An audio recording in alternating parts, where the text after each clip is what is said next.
Shalom, meus irmãos, sejam bem-vindos a mais um discipulado. Hoje nós vamos trabalhar sobre o tema Mashiach ben Yosef, o Messias, filho de José. Esse é um tema muito pertinente para nós entendermos esse conceito judaico, entendermos como os judeus compreendem a figura do Messias. Então, nós vamos ver um pouco da crença judaica, da cultura judaica, sobre a pessoa do Messias. E eu queria que os irmãos abrissem as suas Bíblias no Evangelho do Senhor Jesus, escrito por Mateus, no capítulo 11. Eu vou ler esse texto, vou pegar esse texto como um texto base, e no final desse estudo, ou no decorrer desse estudo, os irmãos vão perceber por que eu escolhi esse tema como base. Então, Mateus capítulo 11, diz assim, a partir do primeiro versículo: Quando Jesus acabou de dar instruções a seus 12 discípulos, partiu dali para ensinar e pregar na cidade deles. João, ouvindo falar na prisão a respeito das obras de Cristo, enviou-lhe alguns dos seus discípulos para lhe perguntarem.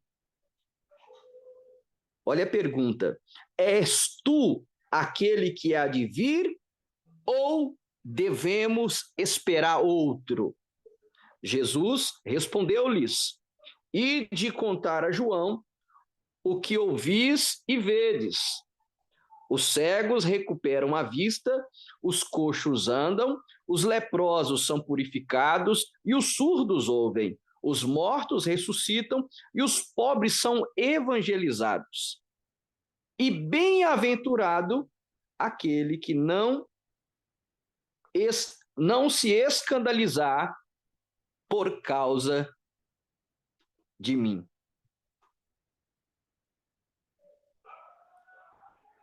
Então, esse é o questionamento de João, o Batista, ou Yohanan, o imersor, sobre a messianidade de Yeshua, perguntando: olha, tu és aquele que havia de vir ou devemos esperar outro? Irmãos, para começarmos, é interessante nós mencionarmos que na tradição judaica, na interpretação judaica, existem vários tipos de Messias. Por exemplo, nos Qumran, que são os achados ali dos manuscritos do Mar Morto, quando nós mencionamos os escritos de Qumran, nós nos referimos aos achados manuscritos do Mar Morto, ali em Israel, no final dos anos 40, 1948, 1947, foram achados esses manuscritos ali, que foram, ou podemos dizer que foi o maior achado arqueológico para comprovar que não foi adulterada e que as traduções se mantiveram fidedignas no decorrer da história.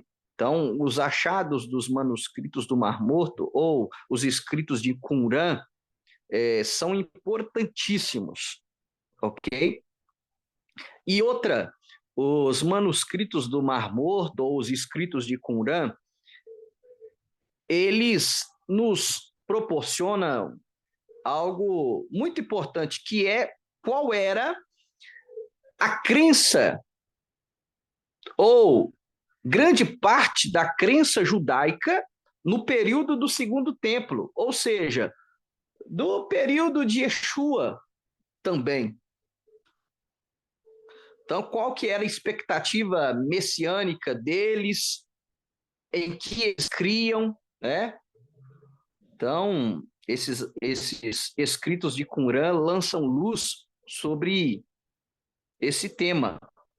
E olha só, sobre o Messias, os escritos de Qumran documentam textos. Você vai pegar textos que documentam uma figura messiânica só, outros textos dos escritos de Qumran onde relatam 2 Messias e outros até 3 Messias. Então, a comunidade de Qumran, que ele era formada pelos essênios, quem eram os essênios?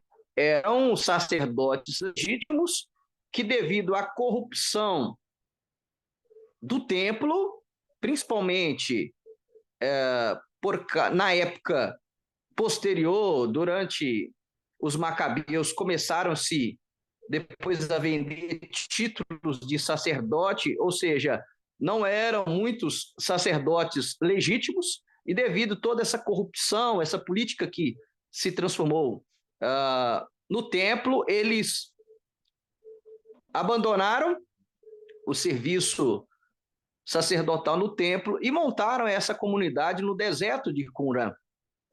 E aí eles são considerados profetas, né? Os escritos deles. E nesses escritos nós temos um Messias, nós temos 2 Messias, nós temos 3 Messias. Ok?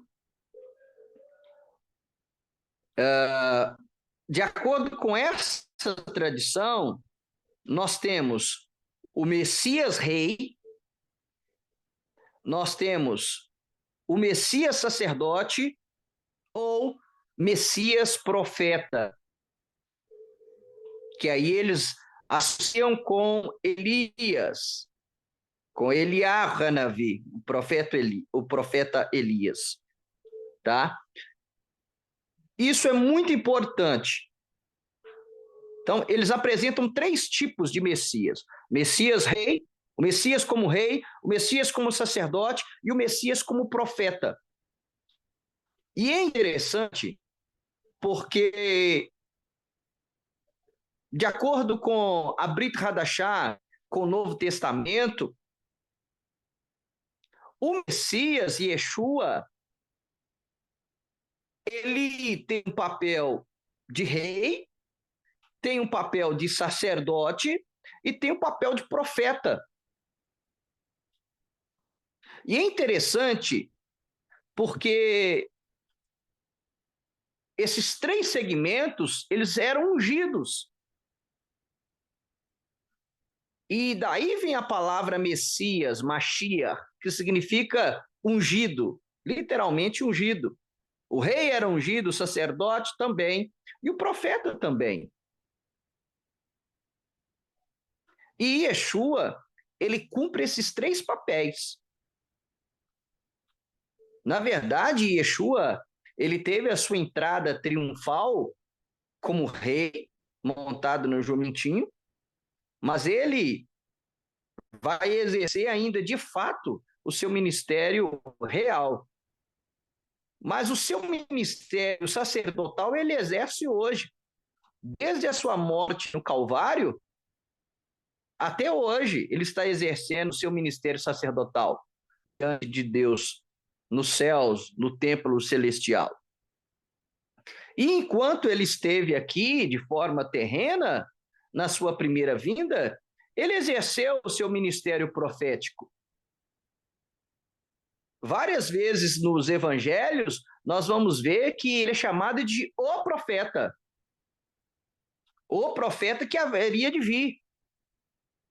O profeta que Moisés, Moshe Rabbeinu, o maior profeta que existiu, ele disse que o Eterno levantaria um outro profeta semelhante a ele, lá em Deuteronômio 18. E várias vezes Yeshua é identificado como sendo esse o profeta. Então, isso aqui é muito interessante, que os escritos de Qumran apresentam esses três tipos de sacerdote e, na verdade, são três ministérios que Yeshua manifestou, manifesta e manifestará, como profeta, sacerdote e rei. Eu quero mencionar outro escrito judaico também, que é o Testamento dos 12 Patriarcas. E eu quero até agradecer a nossa irmã Cristina, que ela me presenteou com essa literatura, o Testamento dos 12 Patriarcas, que é uma literatura judaica que traz o pensamento judaico sobre o Messias. E olha que interessante também, no Testamento dos 12 Patriarcas, traz a ideia de dois Messias. Um descendente de Levi, que aí nós podemos até dizer que representa aquilo que nós já mencionamos anteriormente, que é o Messias sacerdote. E o outro, o Messias de Judá, que aí já vem da linhagem do de Davi, né? Posteriormente vem Davi. E aí já é o Messias rei.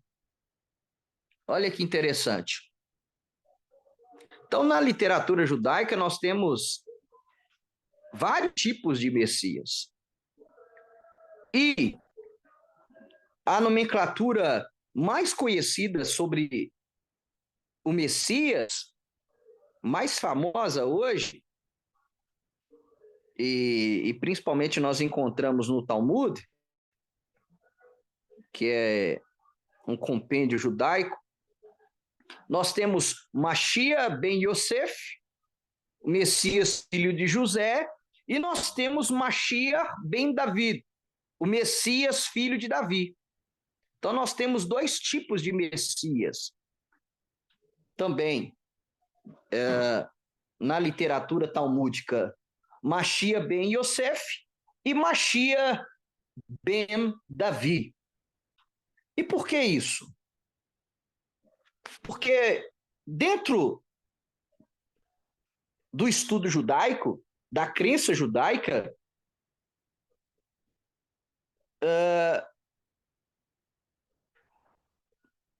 não é possível conciliar, vamos dizer assim,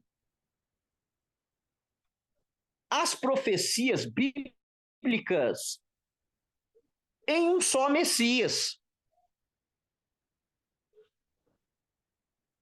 Por exemplo, e depois eu vou abrir mais o leque nesse exemplo. Por exemplo, sobre o Messias.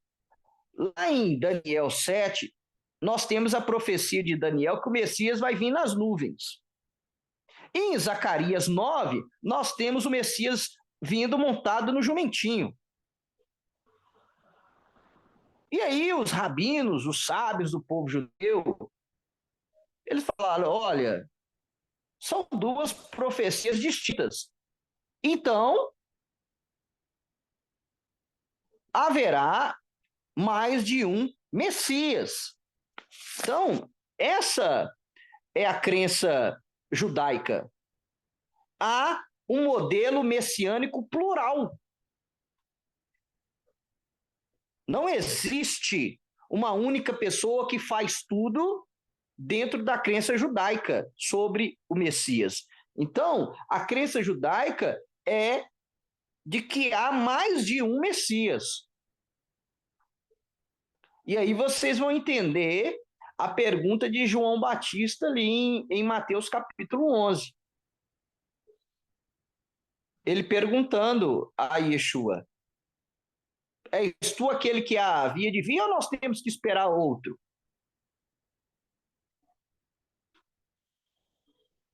E aqui há uma diferença de nós, judeus messiânicos, de messiânicos, para os judeus não messiânicos.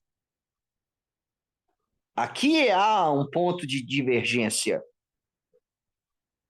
porque dentro do judaísmo messiânico, partindo dos escritos da Brit Hadashah, do Novo Testamento, dos escritos da Nova Aliança, nós temos uma única pessoa fazendo tudo. E o judaísmo, ele não consegue conceber isso. Por isso, a ideia de 2 Messias, de 3 Messias, de 4 Messias, dentro da crença judaica, dentro da literatura judaica. E dentro do judaísmo messiânico, de acordo com os escritos da Nova Aliança, da Brit Hadashah, nós temos uma única pessoa fazendo tudo, que é Yeshua. Yeshua cumpre o ministério profético, o ministério sacerdotal, o ministério real. Ele cumpre profecias que o judaísmo colocam que o Mashiach ben Yosef vai cumprir. Yeshua cumpriu e vai cumprir profecias que eles colocam que é o Mashiach ben Davi, que vai cumprir. E aqui é a divergência. Porque Yeshua cumpriu várias profecias na sua primeira vinda, e na sua segunda vinda, ele vai cumprir as profecias que ele não cumpriu na sua primeira vinda.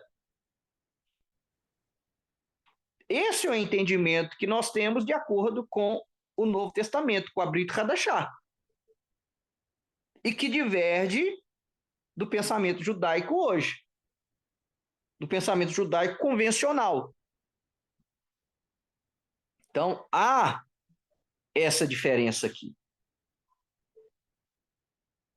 E é interessante porque se você pega debates de judeus messiânicos ou nazarenos versus judeus ortodoxos, vocês vão ver que os judeus ortodoxos, que nós chamamos também de antimissionários, eles vão simplesmente dizer o seguinte: aí ficou muito fácil, ué. Então vocês alegam que Jesus, que Yeshua, cumpriu algumas profecias na sua primeira vinda e que as outras ele vai cumprir só na sua segunda vinda. Aí ficou muito fácil esse entendimento de vocês e eles contestam esse entendimento. Só que o entendimento deles, o entendimento judaico, é pior ainda. A verdade é essa. E aí eu vou dar um exemplo só para os irmãos entenderem.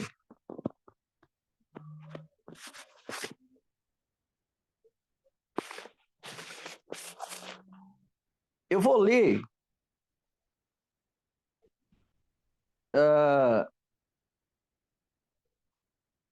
na verdade, eu vou explicar um entendimento judaico que está lá no Tratado de Sanhedrin, 98a. De acordo com o Tratado Sanhedrin 98a, no Talmud babilônico, traz o dito do Rabi Yehoshua ben Levi. E ele diz o seguinte, está lá para todo mundo ler, que se o povo judeu tiver grandes méritos na época da redenção, o Messias vai vir nas nuvens para cumprir Daniel 7,13. Mas, se na época do Messias, se na época da redenção, o povo de Israel não tiver méritos, ele diz que eles ainda serão redimidos, mas o Messias seria humilde. Zacarias, para cumprir a profecia de Zacarias 9:9. Qual que é a questão aqui? De acordo com a cultura judaica, de acordo com a interpretação judaica, rabínica, talmúdica, o Messias pode cumprir a profecia de um jeito, ou ele pode cumprir a profecia de outro jeito. Ou seja,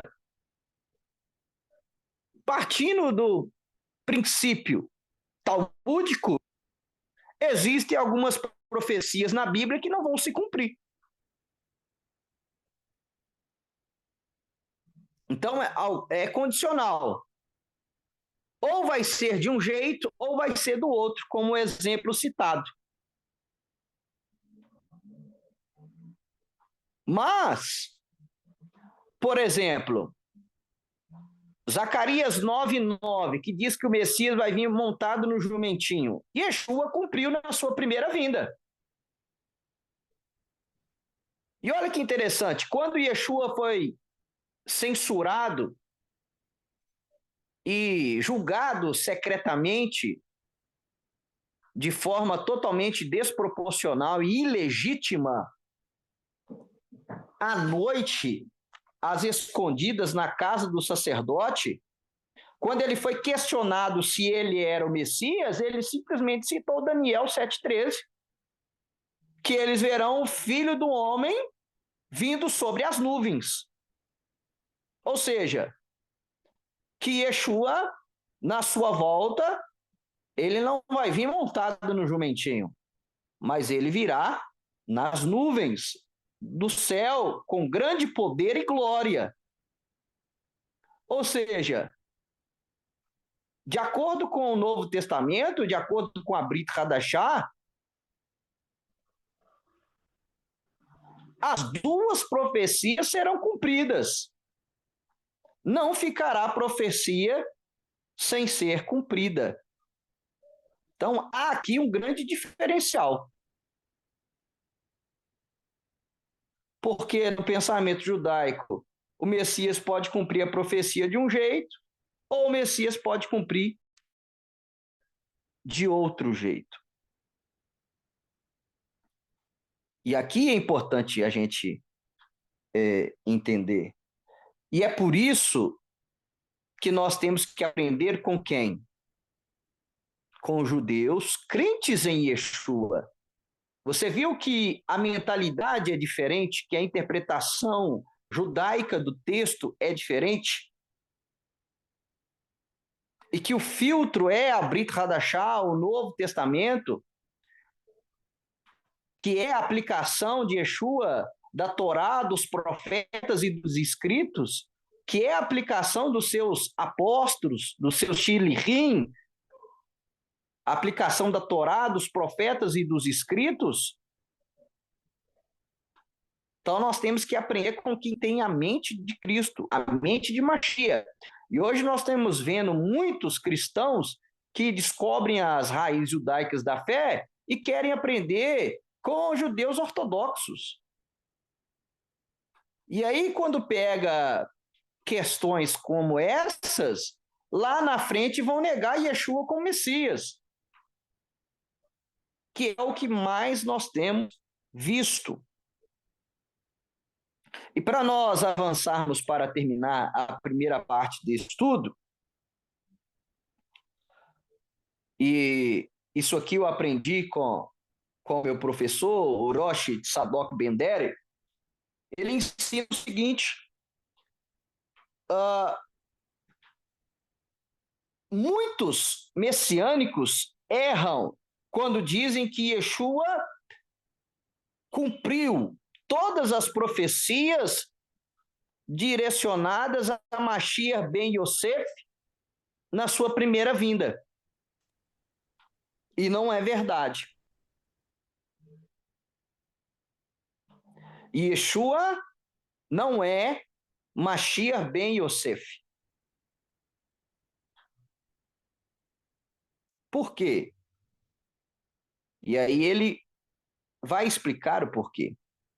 Se você pega, você pode pesquisar depois na internet, no YouTube, você vai ver alguns rabinos ortodoxos falando sobre Mashiach ben Yosef. E você vai descobrir um detalhe muito interessante. Primeiro, que na literatura judaica, Mashiach ben Yosef descende de Efraim. E ele se baseia em Obadias 1:18, em Obadias 18. E está lá no Tratado de Sucá, 52a, tem no Zorra também esse entendimento. E nós sabemos que Yeshua não foi descendente de Efraim.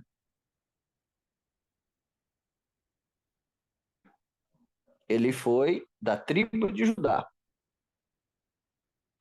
Segundo, o Mashiach ben Yosef ele possui uma natureza política e militar. Yeshua não incorporou essa natureza política e nem militar.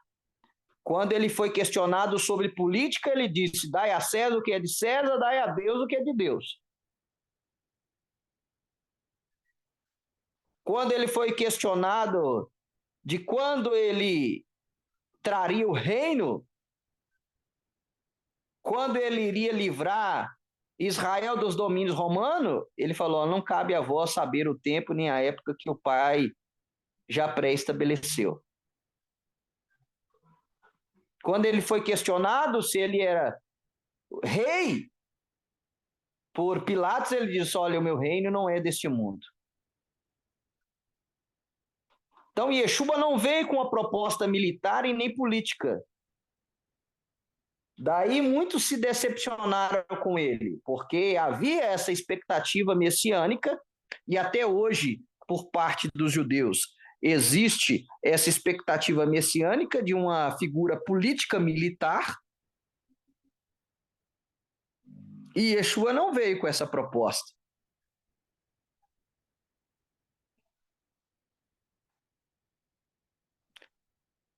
E terceiro,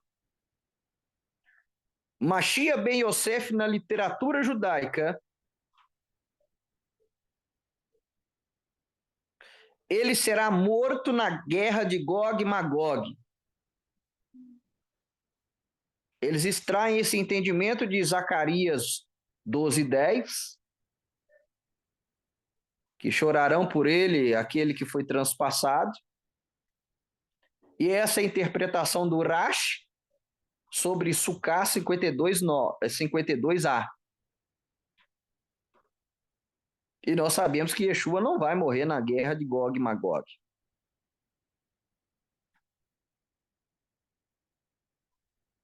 E aqui é um ponto interessante da gente meditar. Porque quem será de natureza política e militar e que vai morrer na guerra de Gog e Magog é o anticristo. É o antimachia.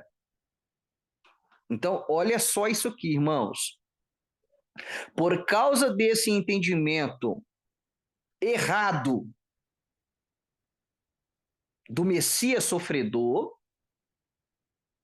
por causa desse entendimento judaico aqui de Mashiach ben Yosef, os judeus vão aceitar o anticristo como Messias. Por quê? Porque ele vai vir com uma proposta política, trazendo a falsa paz. Ele vai vir com a proposta militar. E, de fato, ele vai ser morto na guerra de Gog e Magog. Porque na batalha final, quando forem exterminar o povo de Israel, Yeshua HaMashiach voltará nas nuvens com grande poder e glória e destruirá o ímpio, o iníquo, com o assopro da sua boca, o anticristo. E ele, de fato, vai morrer na guerra de Gog e Magog. E é interessante que até o Messias islâmico,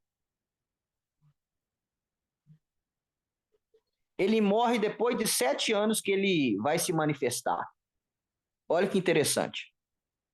Então, há um ponto de contato aqui judaico-islâmico. E aqui a gente entende muita coisa das profecias bíblicas.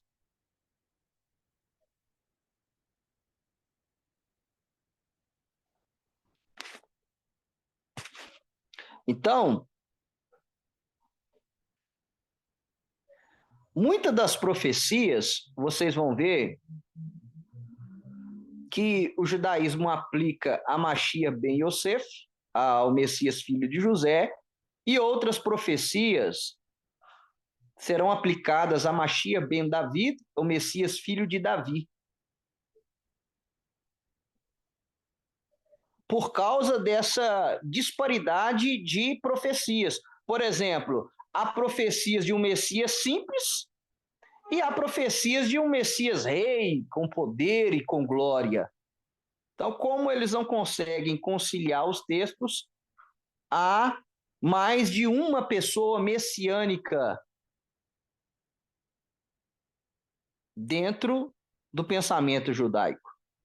Mas, de tudo isso que eu já apresentei aqui, irmãos, eu quero citar até o nosso outro professor, meu amigo e pastor Keston. Essa é uma frase que ele gosta demais de citar e que é verdadeira. O judaísmo não é monolítico, ou seja, o judaísmo não tem uma visão única, ele é plural. O judaísmo, ele não tem uma doutrina fechada, como o cristianismo tem. O judaísmo é mais uma metodologia do que uma doutrina. Eles têm um método de estudar, mas não tem uma teologia sistemática fechada, igual o cristianismo tem. Então, há essa diferença.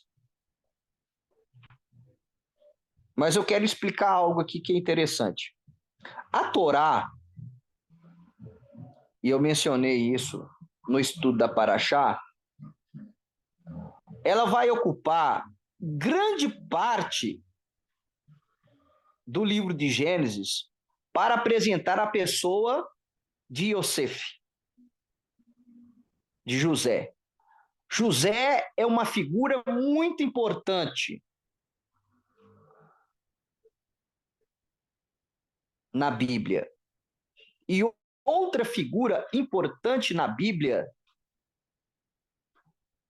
e é o personagem que a Bíblia ocupa mais das suas páginas para mencionar, que é o rei Davi. O personagem que nós temos mais escrito sobre ele na Tanar, no chamado Antigo Testamento, é Davi. E na Torá, José. Então, são duas personalidades muito importantes. E tanto José quanto Davi, eles são um tipo do Messias. O que é um tipo? É que a vida desse personagem, ela alude àquilo que vai acontecer na vida do Messias.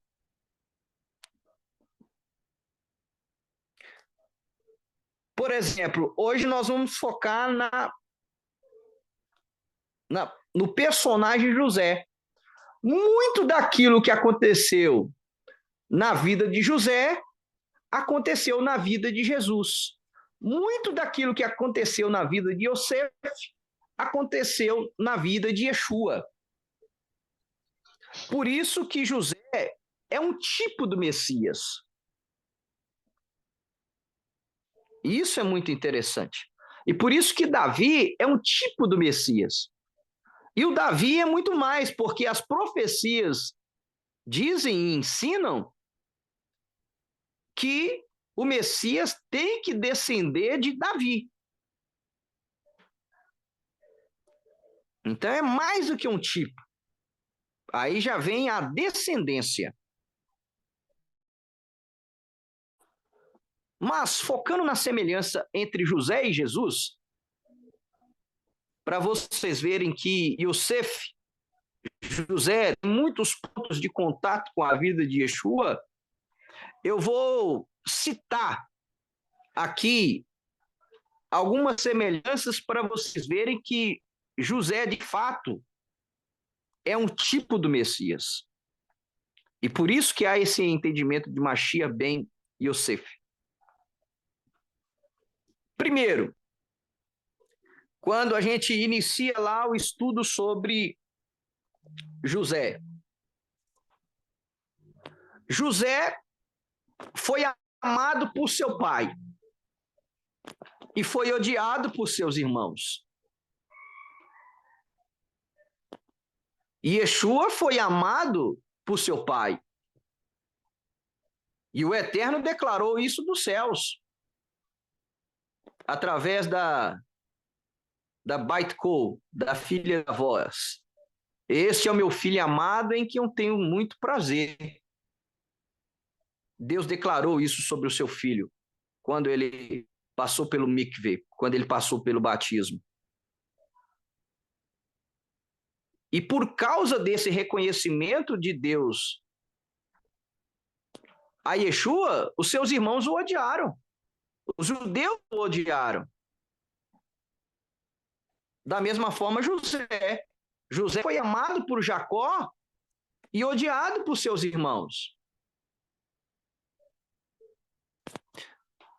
José, ele teve uma posição de destaque, que não foi aceita por seus irmãos. E Yeshua, da mesma forma, ele teve uma posição de destaque. Ele foi muito usado por Deus aqui na Terra. E por isso, principalmente a liderança judaica, o rejeitou. Não aceitou a sua posição de destaque por parte do pai. Eles ensinavam em nome do Rabino fulano, em nome do Rabino ciclano, e Yeshua não. Ele diz, olha, em verdade eu vos digo. E por isso que muitos se admiraram da sua doutrina. Falou, olha, ninguém fala dessa forma como ele fala. Ele não cita nenhum rabino para aplicar a Torá. Ele fala por ele. Por isso muitos se admiraram com a sua doutrina. José, da mesma forma, os seus irmãos odiaram ele por causa dos sonhos que o Eterno deu. O sol, a lua e as estrelas se curvando diante dele. Os feixes se curvando diante dele. A túnica talar que o pai fez para ele, a túnica sacerdotal, foi uma posição de destaque. E por causa disso, mais o odiaram. E da mesma forma, Yeshua. E aí, o que nos diz mais a história de José? Por causa disso, alguns de seus irmãos queriam matá-lo, a maioria. E o que aconteceu com Yeshua? Alguns judeus quiseram matá-lo e levaram ele à morte. Outro ponto de contato: Jacó enviou José aos seus irmãos e eles o odiaram. O pai enviou a Yeshua e os judeus o odiaram.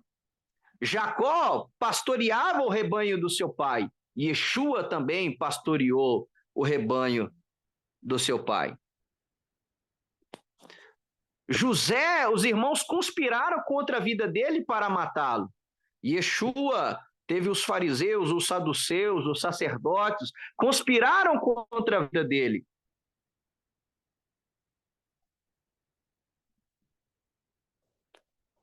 José, por causa disso, foi levado a Yeshua, foi levado ao Egito. Yeshua também foi levado ao Egito por causa da perseguição de Herodes quando criança. José foi vendido como escravo. Yeshua também foi vendido a preço de escravo por 30 moedas de prata. Quando José foi vendido, pegaram as suas vestes. Yeshua, quando foi crucificado, pegaram as suas vestes. Está vendo o tanto de semelhança? José foi falsamente acusado e preso. Lembra lá da acusação de assédio sexual, de tentativa de estupro? Ele foi falsamente acusado e preso. Yeshua, da mesma forma. Levaram falsas testemunhas e ele foi acusado falsamente e foi preso. José foi tentado pela esposa de Potifar. Yeshua foi tentado no deserto por Satanás e ambos venceram.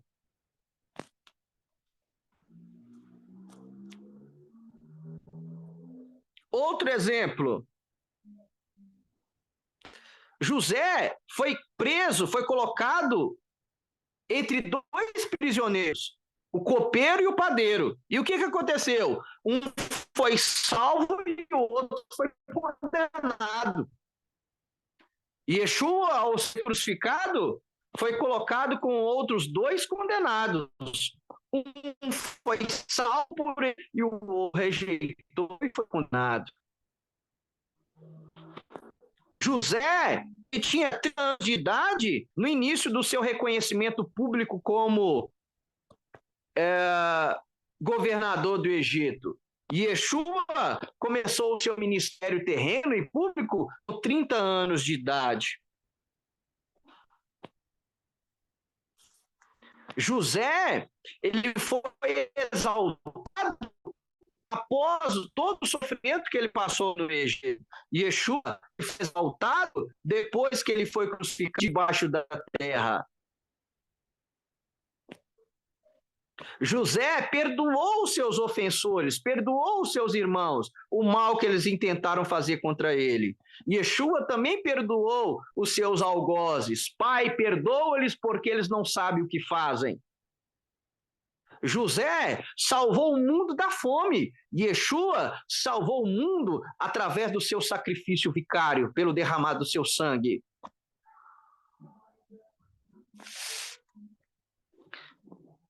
E para mim, agora, os pontos principais de semelhança de José com Yeshua. José foi bênção primeiro para os gentios, para os egípcios, para depois ser para os judeus. Yeshua tem sido bênção primeiro para os gentios. E ele vai ser para os judeus, em sua plenitude. Outro ponto importantíssimo, José casou-se com uma noiva gentia, egípcia. Yeshua casa com uma noiva gentia. Só que aqui é um ponto importante, e nós messiânicos entendemos isso, que quando o judeu casa com uma gentia, ela não é mais gentia. Para o judeu se casar com uma gentia, ela tem que se converter ao judaísmo. Então, a igreja, da mesma forma, quando ela se casa com Yeshua, ela deixa de ser gentia. Ela passa a participar da mesma fé do judeu, do povo judeu. E Paulo explica isso em Efésios 2. Vós éreis gentios. Vocês eram gentios. Paulo vai dizer em Efésios 2. Aqui é um ponto importantíssimo. E o último ponto que eu quero mencionar, José, ele próprio se revelou aos seus irmãos. E Yeshua, ele próprio vai dizer, igual Yosef, Ani Yosef, eu sou José. Yeshua vai se revelar ao povo judeu. E aí ele vai cumprir Zacarias 10. Quando ele se manifestar, eles verão aquele a quem eles transpassaram e chorarão por ele como choram pelo filho unigênito. Então, o próprio Yeshua vai manifestar ao povo judeu e haverá uma salvação nacional. Então, o ponto de semelhança mais importante que nós temos para entender a nossa fé é que José foi exaltado após o seu sofrimento. E a vida de José tipifica o sofrimento do Messias. Tipifica Isaías 53, o servo sofredor. Então, a vida de José tipifica muito da primeira vinda de Yeshua, que ele vem como servo sofredor, conforme profetizou Isaías 53.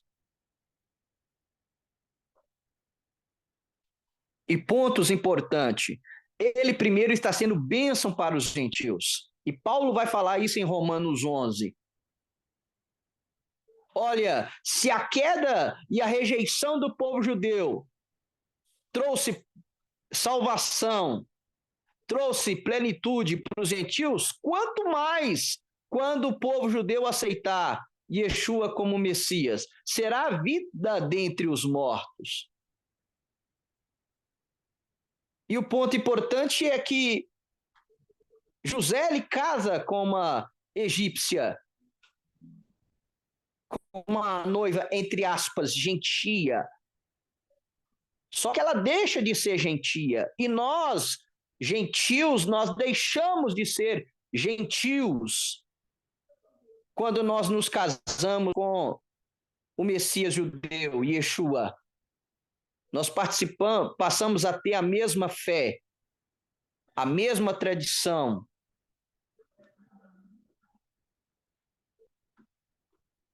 E nós sabemos que no final o próprio Yeshua vai se manifestar ao povo judeu. Então, aqui há muitas semelhanças entre Yeshua e Yosef, entre Jesus e José.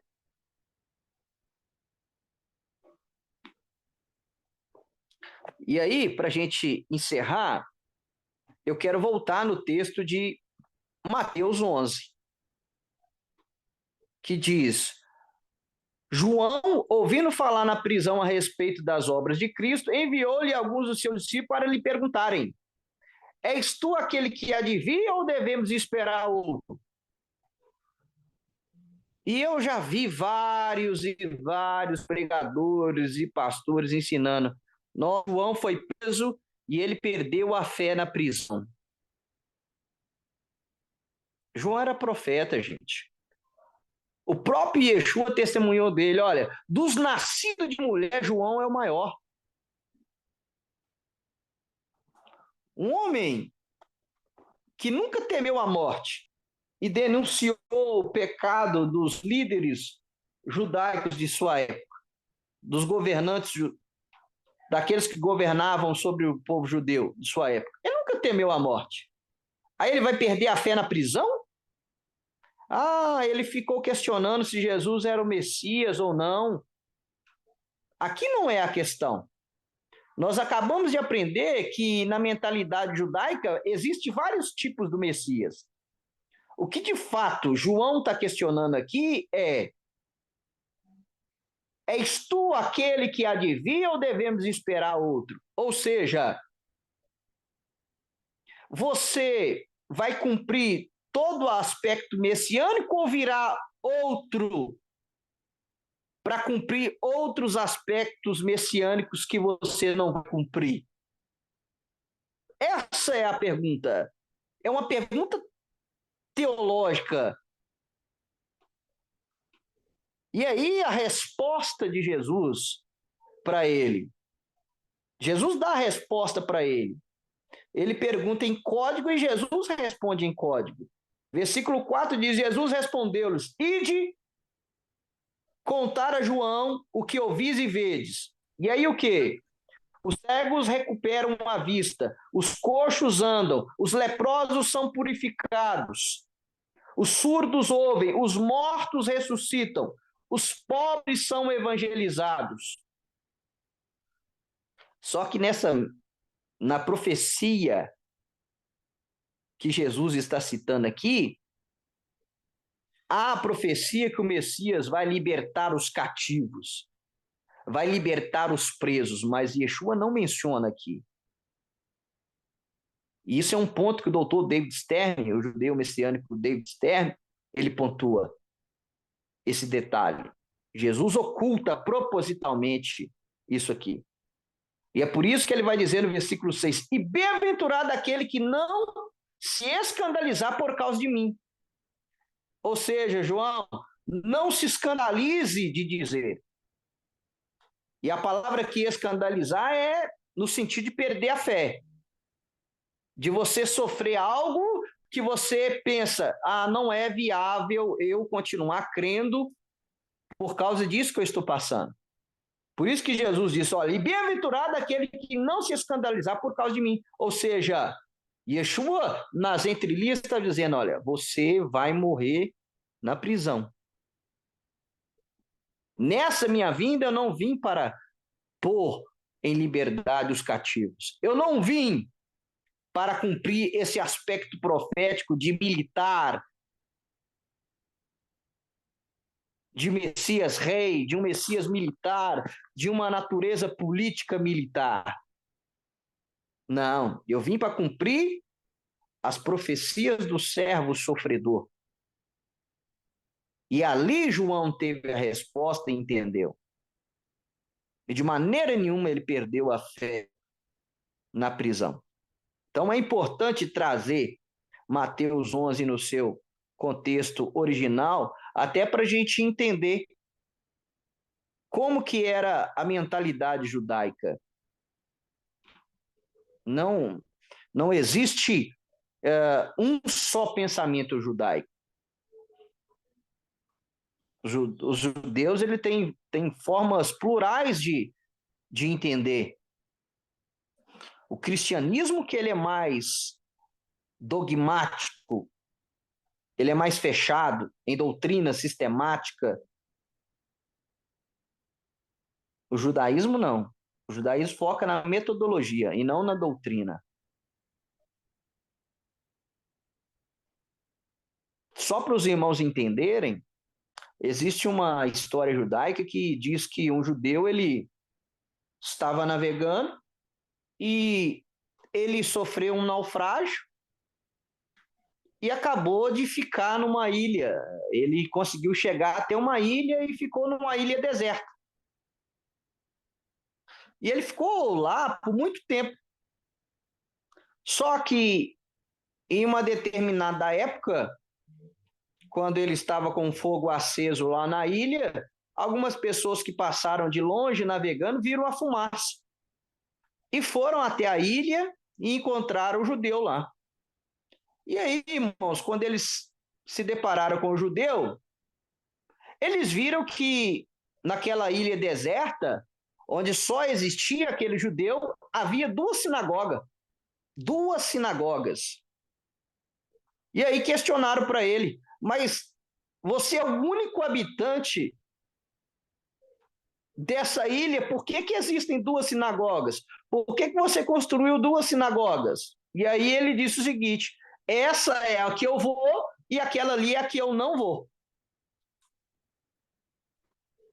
Então o judeu é assim. Há um ditado que diz, um judeu, duas opiniões. Dois judeus, três opiniões. Então, o pensamento judaico ele é plural. Porque o pensamento ocidental, e nós vivemos no Ocidente, é preto ou branco. é bom e mal, luz e treva, é tudo dualismo. Esse é o pensamento greco-romano. É um pensamento dualista. Um opõe ao outro. Dicotomia, justamente.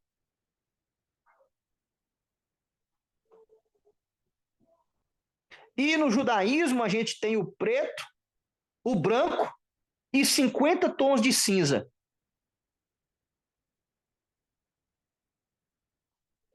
É algo fechado. Aí você tem o preto, você tem o cinza. E literalmente você tem uns 50 tons de cinza. Então é complexo. O judaísmo não é monolítico. E por isso que nós temos que estudar à luz dos ensinamentos de Yeshua, à luz da Brit Hadashah, que é o pensamento judaico messiânico, que é o pensamento judaico nazareno, que é os nazarenos, são os do caminho.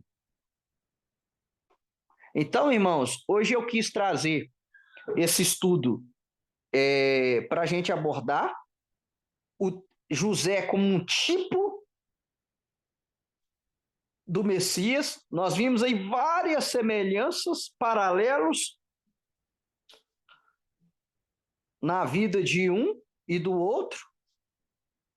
Nós vimos que na literatura judaica existem vários tipos de Messias. Nós vimos que o perigo de pegar um conceito fechado, que Jesus cumpriu, Jesus é Machia ben Yosef e Machia ben Davi. Nós vimos que não é bem por aí. Porque Machia ben Yosef é descendente de Efraim, possui uma natureza política militar e vai morrer na guerra de Gog e Magog, segundo a literatura judaica. Então, aqui a gente lançou luz porque os irmãos vão ouvir muito sobre Machia ben Yosef, Machia ben Davi, sobre os vários tipos de Messias. Então, eu queria trazer esse entendimento para os irmãos.